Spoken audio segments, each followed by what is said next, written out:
Hoje eu vou te ensinar a analisar um fundo imobiliário de CRI, Certificado de Recebível Imobiliário, né? Mas antes, já faço aquele convite, se inscreve no canal, a gente está sempre falando de investimentos aqui, tá bom? Bom, primeiro, o que é um fundo de CRI, né? Um fundo de papel, como falo. Um fundo de CRI é um fundo imobiliário que compra títulos relacionados ao mercado imobiliário de dívida. O que é isso? Né? Então, vou dar aqui alguns exemplos. Pô, uma construtora comprou um terreno, precisa de crédito para desenvolver aquele empreendimento. Ela pode pegar dinheiro num fundo de CRI. Alguém que tem um contrato de longo prazo com alguma empresa. Então, por exemplo, eu sou dono de um imóvel que está alugado para uma empresa, sei lá, Ambev, de 10 anos, que eu recebo lá o meu aluguel mensalmente. Eu posso chegar para alguém e falar: você quer me dar um dinheiro grande à vista, né? E você fica com esse recebível desse aluguel imobiliário. Então, esses são alguns exemplos de operações de CRI, né?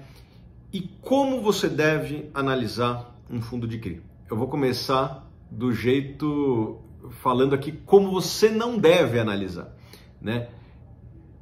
Eu vejo muitos investidores começando a analisar um fundo imobiliário, seja de CRI, seja de qualquer outra coisa, pelo dividend yield. Para mim, esse é o maior erro que o investidor comete. Eu não estou dizendo que o dividend yield não é importante, eu acho que esse é um dos motivos pelos quais as pessoas buscam fundos imobiliários, buscam investir em ações. Eu acho algo legítimo.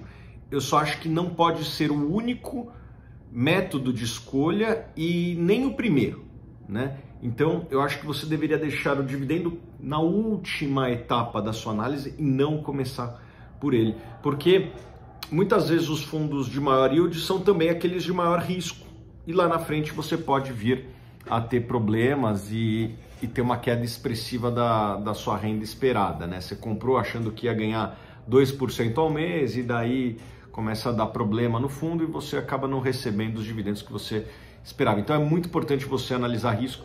A gente vai falar um pouquinho aqui, né? Bom, eu separei aqui 5 itens que eu acho que são importantes para você analisar num fundo de CRI, né? Isso aqui acho que também vale para, alguns desses pontos valem para fundos imobiliários de tijolo, né? O primeiro, diversificação, né? É importante que você veja se aquele fundo ele tem uma certa diversificação, se está concentrado. E aqui, um erro que eu acho que algumas pessoas cometem é confundir tamanho com diversificação. Ah, esse fundo é grande. Bom, não necessariamente o fundo é diversificado. Tem fundos que são até pequenos e são diversificados, tem fundos que são grandes e não são diversificados, tem fundos que são grandes e são diversificados, tem fundos que são pequenos e não são diversificados. Então, tamanho não é documento, né? Você tem que puxar o relatório gerencial, né? Ali as gestoras geralmente mostram a concentração, né? O ideal é que a maior posição não seja 20%, seja até menos, né? E que tenha uma certa diversificação ali. Daí você compara fundo com fundo, vê qual que você se identificar mais. Por que diversificação é importante, né? Porque se tiver algum problema, não impacta uma parte grande do fundo. Crédito privado, volta e meia vai ter problema. Quem investe em crédito privado de qualquer natureza deveria saber que em algum momento iria vir a ter problemas, né? O crédito imobiliário é também um crédito privado, né? Então você tem que ficar atento. E quando você tem uma diversificação, quando acontece um problema, não impacta uma parte grande do patrimônio. Então o primeiro ponto que você tem que analisar é a diversificação. A segunda é a qualidade dos ativos, né? Se o fundo tiver bastante diversificado, mas o risco for muito alto, bom, você está diversificado em coisas que tem muito risco. Então é muito importante que você analise também a qualidade dos ativos. Então, qual setor esse fundo está financiando, né? Quais são as garantias, quais são os prazos, quem são os nomes que a empresa está financiando. É uma análise de crédito, né? Obviamente que quem investe em fundo imobiliário está apostando e confiando os seus recursos numa gestora, beleza?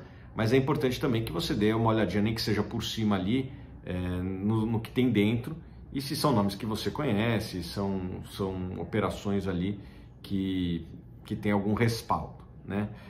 Terceiro, você tem que analisar as taxas e custos do fundo, né? Eu particularmente não gosto muito de fundo de crédito que tenha performance.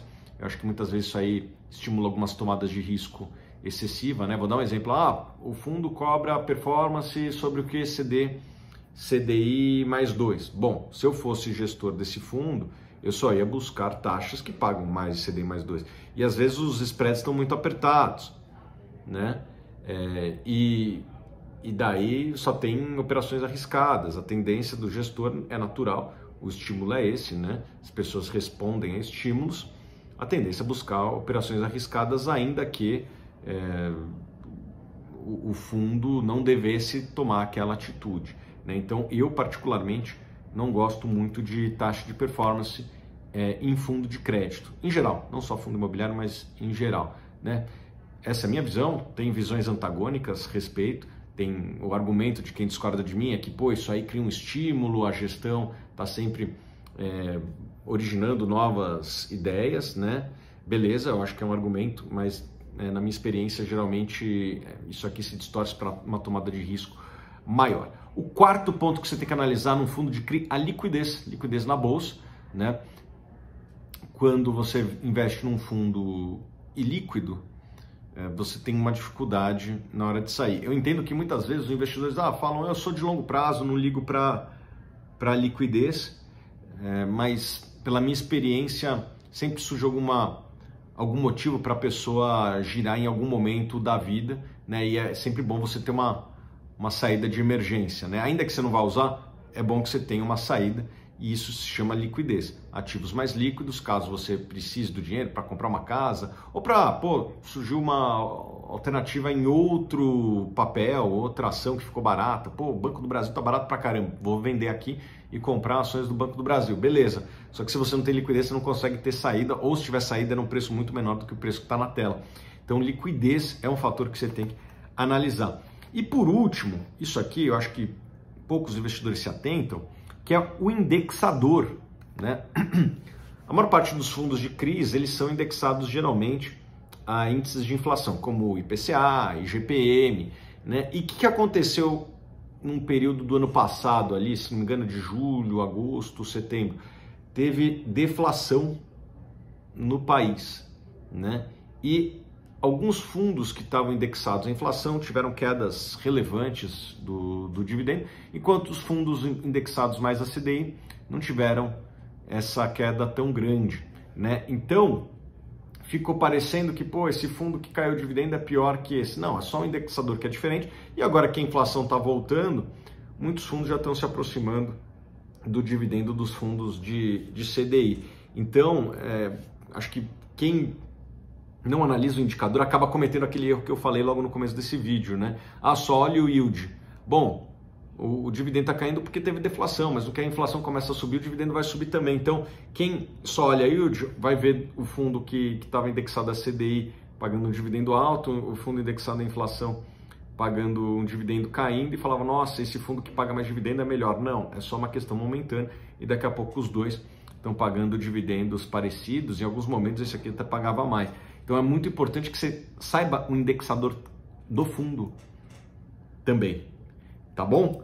Bom, era isso que eu tinha para falar, né? Fundos de CRIs, vários deles estão com desconto expressivo, para quem é investidor de longo prazo pode ser uma oportunidade, mas eu analisaria cada um desses pontos, tá bom? E você, analisa esses pontos aqui, já caiu nesse erro de comprar um fundo imobiliário só por conta do dividend yield? Coloca aqui nos comentários que eu quero saber. A gente se vê nos próximos vídeos.